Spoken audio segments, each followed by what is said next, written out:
Pilikuththuwa, if you have heard of that name before, is full of pleasant surprises. Quite apart from being a virtual paradise for the nature lover, with dramatic rock formations and a wilderness filled with nature's finest art, its origins can be traced back to prehistoric times. Pilikuththuwa Raja Maha Vihara, set in idyllic surroundings, is the best place to begin an adventurous day. We were there at 7 a.m. When we parked our vehicle under some coconut trees, the unsullied morning environs were filled with soft sweet bird calls. It is believed that the Pilikuththuwa cave complex includes some 99 caves spread over an area of about 200 acres. The caves are cut with distinct drip ledges to prevent rainwater from falling into the interior, which, to some extent, is proof of their one-time habitation. 77 of these have been identified and their numbers are marked on each cave. As indicated by archaeological excavations carried out in this area, there is evidence that Pilikuththuwa was inhabited during prehistoric times. 3 rock inscriptions have also been found cut on the drip ledges of 3 of these caves and have been dated to the pre-Christian era. The letters have been recognized as Brahmi characters. At the entrance of the temple we were greeted by an ancient square pond which was bereft of water. A fascinating rock placing made a striking setting for the Viharaya and the adjoining dagoba. Some large precipitous rocks rose high and leaned precariously in sheer drama while a tangle of foliage and creepers made an amazing backdrop. According to scholars, it is possible that the Viharaya was originally used by meditating monks and was later converted into an image house during the Kandy period and further improved in the Kotte period. A unique painting of 2 Portuguese soldiers some 4 feet tall, appeared to guard the entrance to the shrine room, replacing the traditional Dora-Tupala figures. This was just one example found here, indicating that though the original paintings belonged to the Kandy period, the complex had from time to time been influenced by the subsequent periods, even the Portuguese and the Dutch. Various incidents pertaining to the Dharmapala, Mahakappa and Vesanthara Jataka stories, arahats, sun and moon, and illustrations of hell are shown in the temple murals. It is said that the Pilikuththuwa temple paintings reveal the quiet changes that the artists of the Kandyan period were undergoing.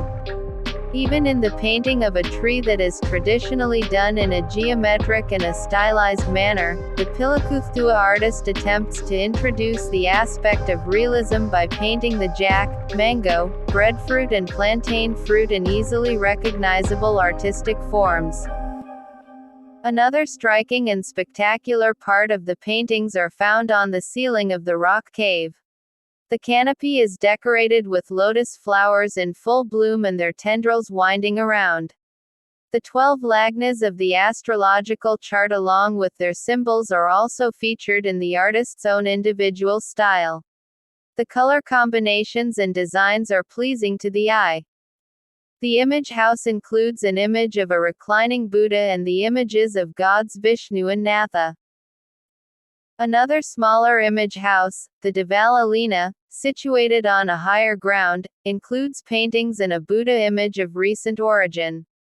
The temples of Asagaya, Dana Sala and even a well for bathing are situated inside caves. An interesting artifact is an ancient wooden bridge across a small stream between 2 caves. Having its origins in the Dutch period, the wooden arch, the wooden pillars, the wooden trellis, the wood plank flooring and the tiled roof combine and contrast with the looming rocks to form a quaint picture in a surprising manner. The stream that runs under its planked floor cannot be seen, but the sound of its gurgling, rushing waters can be heard if you listen carefully. A little beyond, this subterranean waterway joins the picturesque Pilikuththuwa Wiwa. While the history of Pilikuththuwa cave complex dates back to prehistoric times, there is an abundance of folklore regarding its original use. It is said that this cave complex, like the Mahintale cave complex, was dedicated to the Sangha by King Devanampiyadisa during that same period.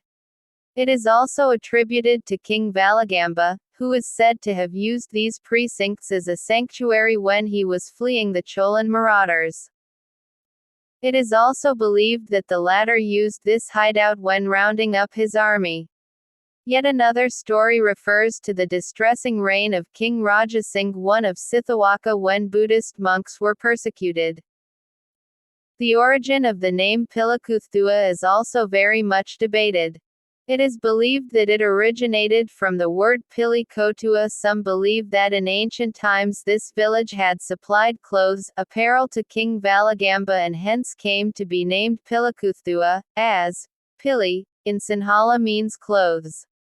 Others say that the royal clothes worn by his queen had been removed and kept at a cave here, and this was the reason for the name. It will surprise you even further if I tell you that this natural haven lies less than 30 miles from Colombo, on the Wathurugama road which branches off the A1 at Miriswatta junction. 99 caves and still counting. There are about 99 caves, said Sunil. To explore all 99 caves is not possible, averred our new acquaintances Sunil and Anura, while Kalu Hammy the dog looked on. Some of these caves are in private land and others are difficult to access. And it will take the whole day, they insisted. So we decided to see as many as possible. This was nowhere else but Pilikuththuwa, the little village rich in history and legend, less than 30 miles from Colombo. Here was found archaeological evidence dating to prehistoric times, and rock inscriptions identified as belonging to the pre-Christian period. While legends that surround its rocky terrain are as many as its numerous drip ledge-cut caves.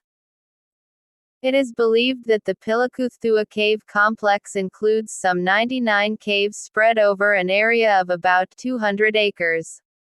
The caves are equipped with distinct drip ledges to prevent rainwater from falling into the interior which, to some extent, is proof of their one-time habitation. 77 of these have been identified and the numbers given them are marked on each cave. The Pilikuththuwa Raja Maha Vihara itself is housed in some of these caves. The Vihara Lina, the Devala Lina, the Chaithya Lina, the Avasagaya and the Dana Solace are some of the buildings that are still using the caves. These caves are easy of access and are situated in and around the temple itself. But to see some of the other caves you have to climb and walk endless miles into the wilderness. And that is just what we did, with no regrets. Led us through a maze of caves, rocks and wilderness. Occasionally stopping to point out some rare tree, creeper or bush or relate a local legend associated with the area.